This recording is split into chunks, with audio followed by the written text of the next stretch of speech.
When he opens his eyes in disbelief, his face stretches up and settles back to normal. It's very important to keep the volume of the object consistent. This is what a lot of people mess up with when they're first trying to do squash and stretch. They'll elongate the ball like this and flatten it like this. This is what you should not do. The overall volume of the ball must be the same. So as the ball gets longer, it also gets narrower. When it gets flatter, it also gets wider. The same goes with cubes. If you're going in with one line, the other lines must go in the opposite direction.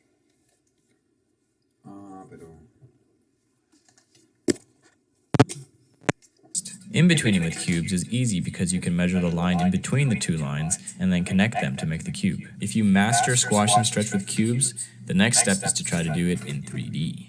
Another important note is that the ball does not have to be stretching the entire time that it's falling. When it's just starting to fall, it should have its normal shape for the most part. And then when it's just about to hit the bottom, that's when it has the most stretch. So do not overdo squash and stretch in this sense. Alright, the second principle of animation is called anticipation. This is when a character prepares for an action to give the audience a clue as to what is happening next, as well as to make the action appear more realistic. One example is when a character is about to jump. Before leaping into the air, he has to prepare for the action by crouching down to build energy. It's like a spring that coils up before releasing. Look at this character jumping without any anticipation. It looks very unrealistic because the energy to jump comes out of nowhere. Here's another example, a punch. To add power to the punch and communicate to the viewers that he is about to punch, he reaches his arm back and then leaps. By contrast, having no anticipation results in a very weak punch. You'll see this in a lot of cartoons. Before running, a character will wind up before taking off. In the previous video about squash and stretch, this face actually uses anticipation as well. Instead of immediately stretching up, the face squashes first to anticipate the stretch and give it more power. Anticipation helps communicate actions to the audience by preparing them for the next action. This can happen in many ways. If a character is about to take something out of their pocket, they make their hand very visible and up in the air before going into the pocket. Otherwise, the audience might miss it and wonder how they got that object in the first place. The most important thing is that the viewer notices the hand and the pocket, so the character cannot be performing any competing actions. Let's say that something is about to happen on the right. A character may prepare for that action by pointing their eyes and head to look in that direction, leading the viewers to also look there. It's important to make it as easy as possible for the audience to understand.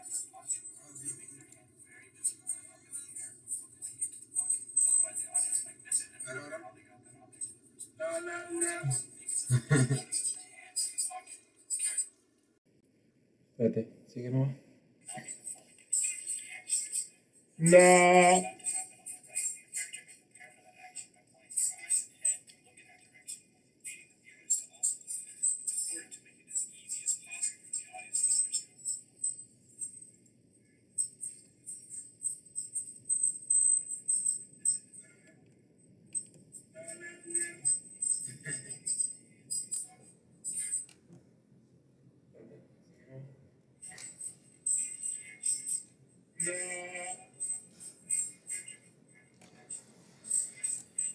Ya.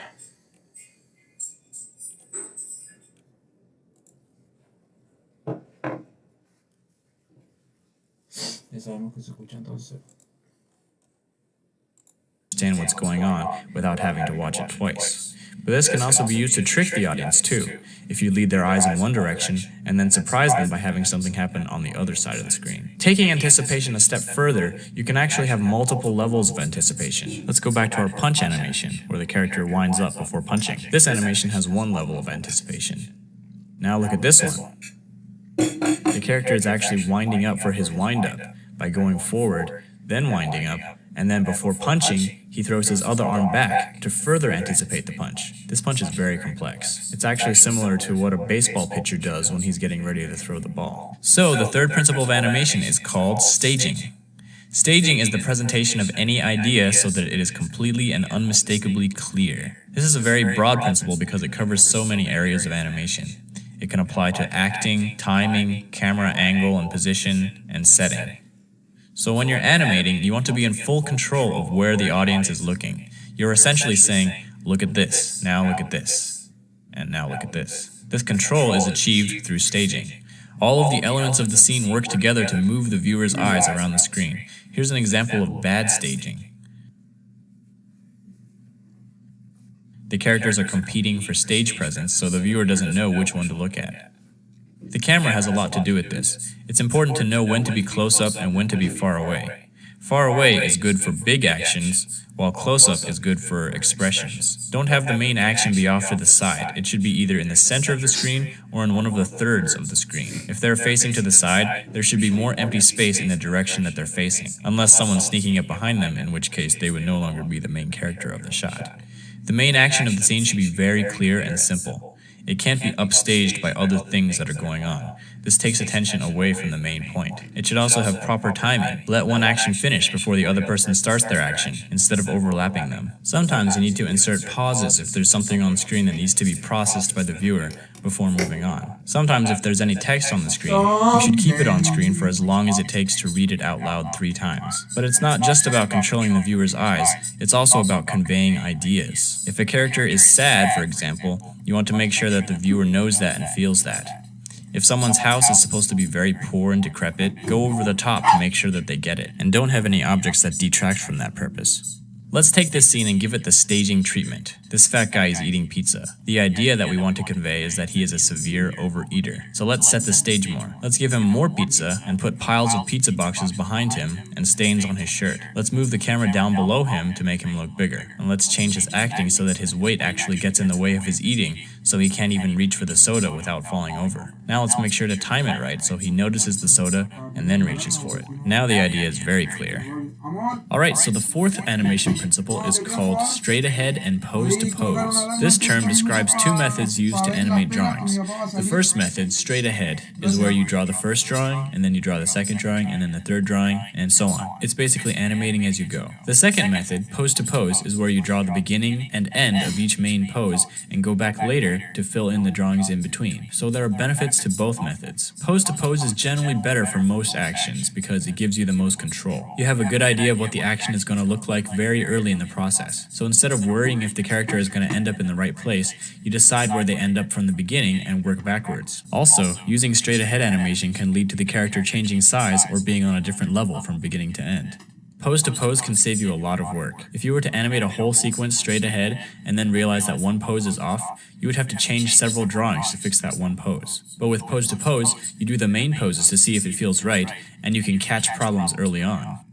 Straight ahead animation, on the other hand, is good for animation that is unpredictable. Some examples of this include fire. No, pose a pose te ayuda para que al final, si algo pasa, lo que él hizo con la gallina, es que si lo haces dibujando cada pase, pero no sabes realmente dónde es tu final, entonces después cuando tú haces todo, como si tú haces todo el movimiento, después si no te gusta, lo tienes que borrar y hacer todo de nuevo, y hacer esa parte de nuevo. Pero si tú ya haces el principio, el medio, el entre medio y el final, tú solamente tienes que rellenar los pasos nomás. Eso era. Ya, pues eso no se llama pose a pose, ¿o sí? Sí. Pose to pose. Cada pose a pose. No, pues eso no se llama pose a pose porque realmente lo que está haciendo él es hacer uno antes, uno después, pues pose a pose, ir haciéndolos todos juntos y después darte cuenta que te quedó malo. Ah, ok, entonces quizás sí. More pizza and put piles of so on. It's basically animating as you go. The second method, pose to pose, is where you draw the beginning and end of each main pose and go back later to fill in the drawings in between. So there are benefits to both methods. Pose to pose is generally better for most actions because it gives you the most control. You have a good idea of what the action is going to look like very early in the process. So instead of worrying if the character is going to end up in the right place, you decide where they end up from the beginning and work backwards. Also, using straight ahead animation can lead to the character changing size or being on a different level from beginning to end. Pose to pose can save you a lot of work. If you were to animate a whole sequence straight ahead and then realize that one pose is off, you would have to change several drawings to fix that one pose. But with pose to pose, you do the main poses to see if it feels right, and you can catch problems early on. Straight ahead animation, on the other hand, is good for animation that is unpredictable. Some examples. Entonces el término que es como siguiente se llama straight ahead y pose to pose es cuando tú lo tienes hasta el final. Straight ahead está ahora explicando que es mejor para cosas orgánicas. Okay. Examples of this include fire, water particles, clouds of dust, explosions. The reason why straight ahead works well is because there are laws of physics that work at a constant rate, and it's hard to predict how it will work pose to pose. So when animating fire, for example, you just go with the flow based on what you know about fire, and let the fire kind of create itself. If we were to look at the beginning and end, we wouldn't even know how to in-between it. However, you can still use pose to pose to make the general shapes and fill it in between to make it smoother. Another example of unpredictable animation is overlapping action, which will be covered in depth in the next video. Let's say that a character has floppy ears. You could draw the figure with his ears for each pose and just draw the in-betweens accordingly, but another method is to animate the figure using pose to pose without the ears, and then going through and adding the ears using straight ahead. This is good because you can focus on the figure's movements without the distraction of having to do his ears, and you can also focus on the physics of his ears without the distraction of his body's movement. This also applies to hair, tails, and other appendages. When you work pose to pose, there's some vocabulary that goes into it. There are main poses called keys, secondary poses called extremes, and further broken down poses called breakdowns. Make the keys first, perfect them, then decide the farthest the character will go in each direction using extremes, and then decide how you want the extremes to connect using breakdown poses. At this point, you can start in-betweening. Working with this sort of hierarchy will give you the most control, as opposed to doing your pose to pose straight ahead, so to speak. This is like pose to pose within pose to pose, because you are perfecting the poses at each level before moving down to the next level. Alright, so the next principle of animation is called follow through and overlapping action. This is the technique Ya of... pusimos la alarma, monstruo. Ya. Sí, la vamos a estar revisando a los 30 minutos. Oye, y después la dejamos un rato que se enfríe y la ponemos en el refrigerador, ¿verdad? Ya, dale, monstruo. Dale, monstruo. Si no lo hacemos nosotros. Ya, monstruo, que les vaya bien. Having body parts and appendages drag behind the rest of the body and continue to move when the body stops. Follow through and overlapping action are often associated with another technique called drag. These names all describe the same thing but in different ways. For example, follow through refers to the way parts of the body continue to move after the body is stopped. Overlapping action describes the offset between the timing of the main body and its other parts. Drag describes the technique of delaying the movement of body parts in relation to the main body. All three of these are basically describing different aspects of the same thing. Follow through and overlapping action add a great deal of realism to a character. Here's a character with and without follow through and overlapping action. Basically, when the main body moves, the tip of the appendage should be the last to catch up, and when the body stops, the tip should follow through the farthest before settling back. This is true of not just appendages, but the whole body as well. When coming to a stop, often the body will follow through and then come back. Just as a character needs to anticipate his jump, he also needs to follow through his land.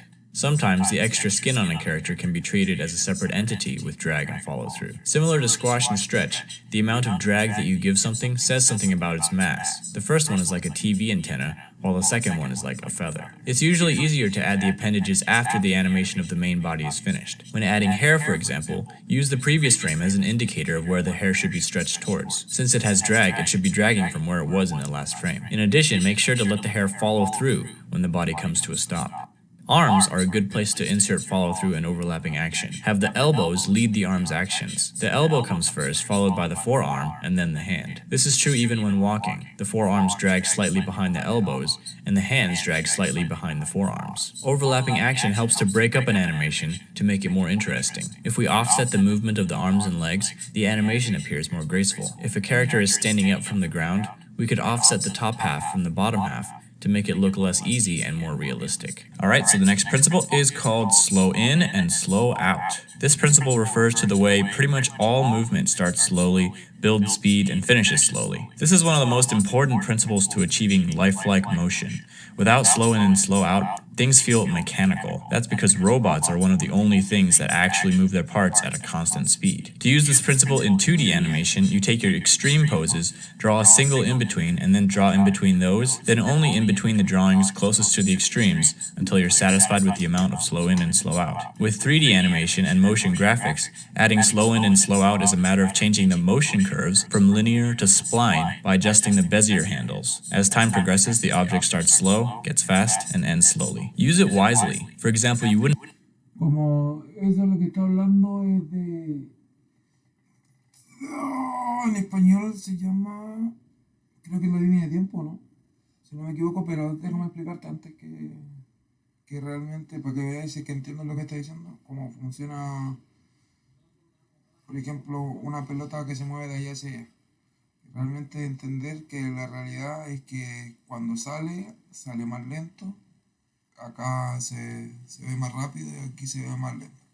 ¿Cómo se hace eso? Se hace al colocar cada parte de la pelota bien pegadito e irla separando, ir separando hasta que aquí se ve más separado, después volver a hacer esto. Entonces, replicar ese principio, que realmente no sé cómo se llama en español, lo que hace es que le da más credibilidad al movimiento real, porque es como nada va a salir una pelota al máximo de su velocidad, sino la velocidad máxima la va a alcanzar quizás en un punto un poco más alejado, y para volver a la velocidad también va a necesitar un tiempo. Eso. Genial, Berichto. Wouldn't add a slow out to a bouncing ball as it's colliding with the ground, but you would add it as it's bouncing back up. You wouldn't add it to a bullet coming out of a gun, but you would add it as the gun comes up due to whiplash. Using this principle can allow you to only have to draw one in between if the motion is quick enough. Draw one in between and then add another frame on either end with the drawing slightly skewed in the correct direction, and then it's done. Sometimes you don't even have to add the one in between. This kind of motion can be achieved in 3D with very extreme curves. Many people starting out with animation get impatient and draw the next frame very far away from the beginning. It's very unrealistic for a character to go from completely still to super fast, so adding a few drawings to ease into it will fix the problem. A good way to fix a choppy animation is to analyze the space between the drawings.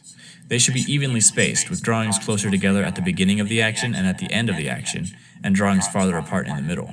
Alright, the seventh principle of animation is called arcs. So very few organisms are capable of movements that have a mechanical in and out or up and down precision. Most living creatures will move in a circular path, otherwise known as an arc. So let's say that we were given these key poses and were told to fill in the poses in between. Simply taking the midway point between the poses will not work, because this looks way too mechanical. The ball needs to follow an arc. Of course, we also need to consider the slow in and out caused by gravity. When doing this in 3D and motion graphics, we can achieve this effect by keeping the movement in the x-axis constant, but giving the movement in the y-axis a slow in and slow out. This will give the ball its arc. Now let's look at this head turn. Right now it looks pretty dull and straight, but if we add an arc to it, it gives it a little bit more character. Forgetting about arcs can lead to some obvious mistakes. For example, we may in-between this movement by calculating the midpoint like this and cause the shape of the object to shrink. If we were to draw a simple arc as reference, then this movement would be a lot easier and more realistic. Arcs can be added to almost any figure movement. This guy is landing on the ground. Let's have his body settle in an arc. This guy is reacting with shock. Let's have his body and arms follow an arc. This guy is taking a step. Have his body move down and up in an arc before he even takes his next step. This guy is kicking. Have his leg and body follow through in an arc. When movements are very fast, you can add arcs in the form of a smear. Take the beginning and end pose and draw an arc in between and fill it in the same color as the object, maybe slightly transparent or fragmented towards the end of the action. Okay, the next principle is called secondary action. This principle is often associated with overlapping action, although according to Frank and Ollie, it means something very different. Secondary action describes gestures that support the main action to add more dimension to the character animation. For example, a character may be walking angrily. The primary action is the legs, and the secondary action is everything else: the arms swinging, the head bobbing, and the facial movements. Y acá porque mira, qué increíble que la manera como se hace, como justamente la manera como yo estoy comenzando realmente con poco conocimiento y que sin realmente saber bien que esa es la manera de comenzar. Sí. Puede que me faltan algunas cosas que aprender todavía, pero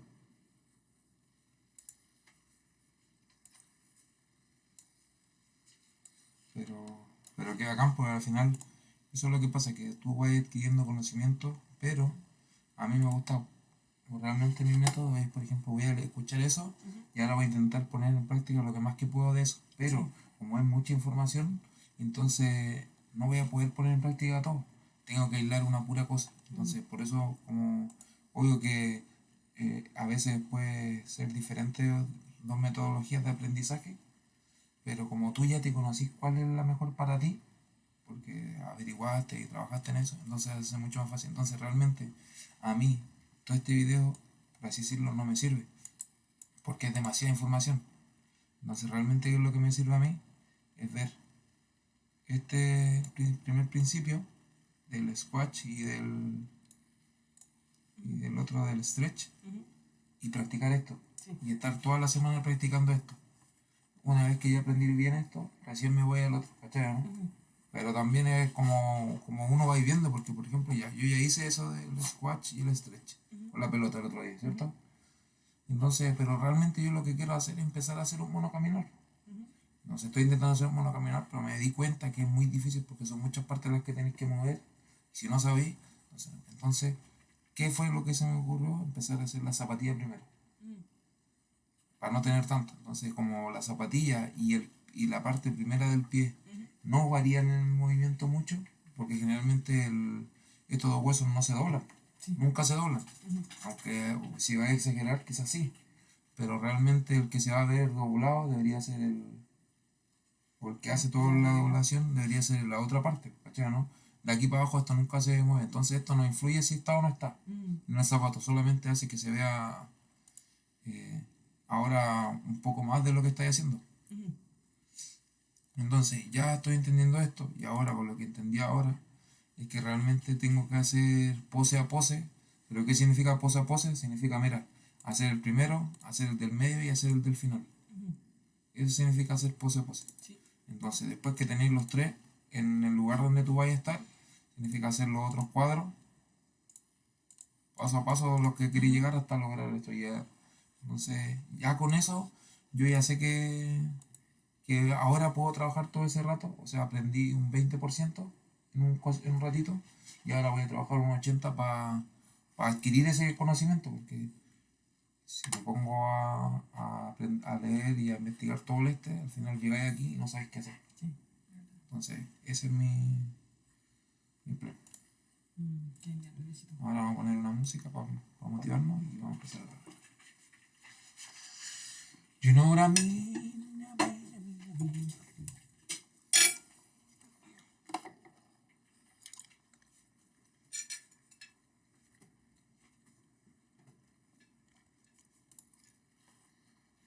No tengo un récord Guinness, pero a ti te puedo. Sí, sabes que vengo siempre ya my man. Yo aquí ya tengo el talento porque le voy a joder. Oye, mister, préstame esto, ven. Ahora te golpeo con la silla como si fuese WWE.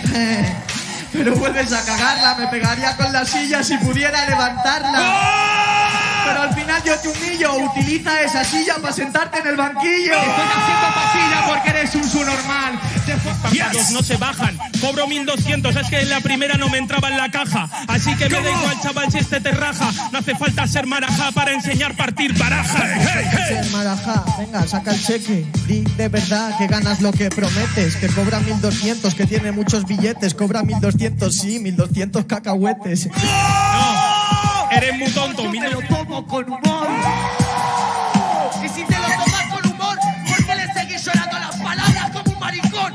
Sí, Stuart, si le tomas con humor, ¿por qué lo metes al cacha? Te está ganando el temor. No me estando ganando el melón ni por calentura. Digo que te felicito y me río, me da ternura. Es más, me río tanta del cara dura que le pido a Clan que sonríe y nos reímos juntos con su dentadura.